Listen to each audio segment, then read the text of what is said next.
O Vasco, amanhã, às 4, não é isso? 4 da tarde no Maracanã.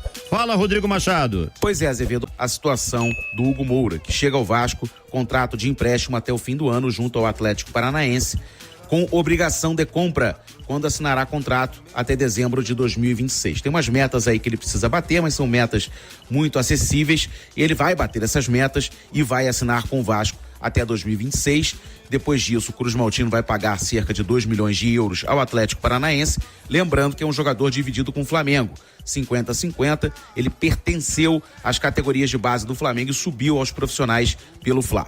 Tá com 26 anos e... Cara, ontem, depois um pouquinho do programa, o nome dele apareceu no Boletim Informativo Diário da CBF, popular BID. Ou seja, ele está disponível para o jogo de amanhã contra o Fluminense, clássico da terceira rodada do Campeonato Brasileiro, às 4 da tarde no Maraca. Todos os ingressos já estão vendidos para o setor norte, ou seja, para os 10% de vascaínos que teremos, infelizmente, no Maracanã, devido todo a esse imbróglio de lado de torcida no estádio. Então a torcida vascaína vai fazer a parte dela. O que tá pegando para amanhã? Situação do João Vitor. Vale lembrar que ele foi substituído no intervalo do jogo contra o Red Bull Bragantino na última quarta-feira, quando ele saiu para marcar o Eduardo Sacha, ainda no primeiro tempo, e acabou sentindo o joelho esquerdo. Ele na hora caiu no gramado, pediu atendimento médico, voltou pro jogo e atuou por mais 22 minutos até o final da primeira etapa. O que eu tenho de informação, a princípio, a situação dele não preocupa, mas o Vasco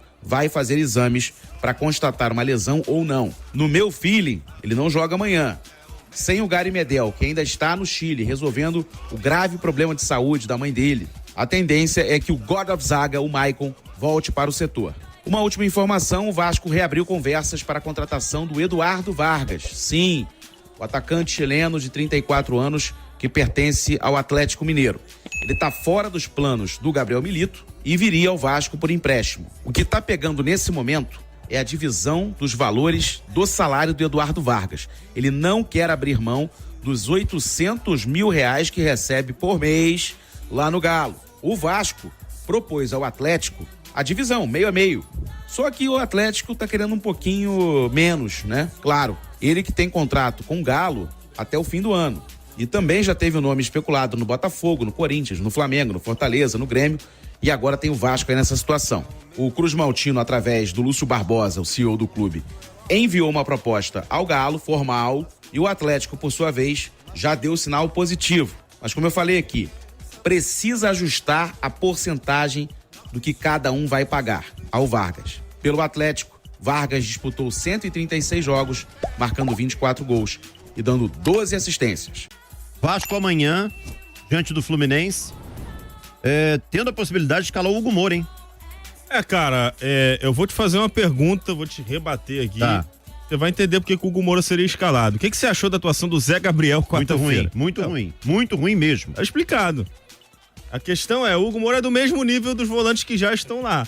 Só que aí você vai trocando, né? Até algum dar certo. O Zé Gabriel meio que virou titular assim. O Vasco foi trocando todos os volantes, aí sobrou o Zé Gabriel. O melhor é sempre quem tá no banco, né? Só que aí o Zé Gabriel engatou uma sequência de bons jogos, depois de ter sido muito criticado com razão.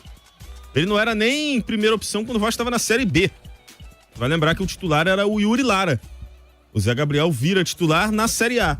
E aí engata uma sequência de bons jogos e essa sequência, pelo visto, acabou, né? E o Vasco com o Cocão, o Esforza e o Galdames, ele tem um bom tripé, mas nenhum dos três tem essa característica de pitbull, né? A gente tem que levar em consideração que o Vasco vai ter dois desfalques provavelmente na zaga, o Medel e o João Vitor.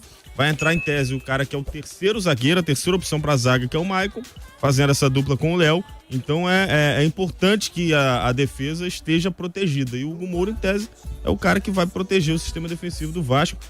Eu não teria feito essa contratação, não me empolgou, mas eu não vou desmerecer o jogador e pelas características, ele é sim o cara mais indicado para fazer essa posição.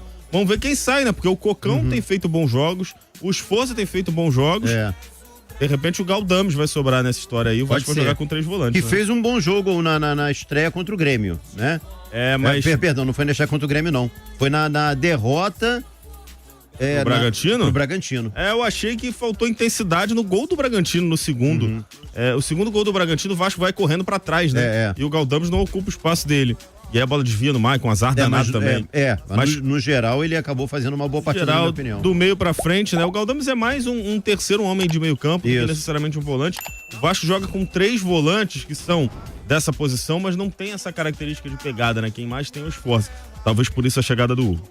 O Cadu Bernardo tá por aqui. Finalmente o Vasco olhou pro banco do Galo. Os caras têm Mariano, Pedrinho, Kardec, além de Edenilson e Patrick, que acabaram de sair. Qualquer um deles seria titulares facilmente por aqui. Um abraço. Vamos lembrar que a janela fecha hoje, né? Pois então, se não fechar com vagas hoje, um abraço. Só no meio do ano.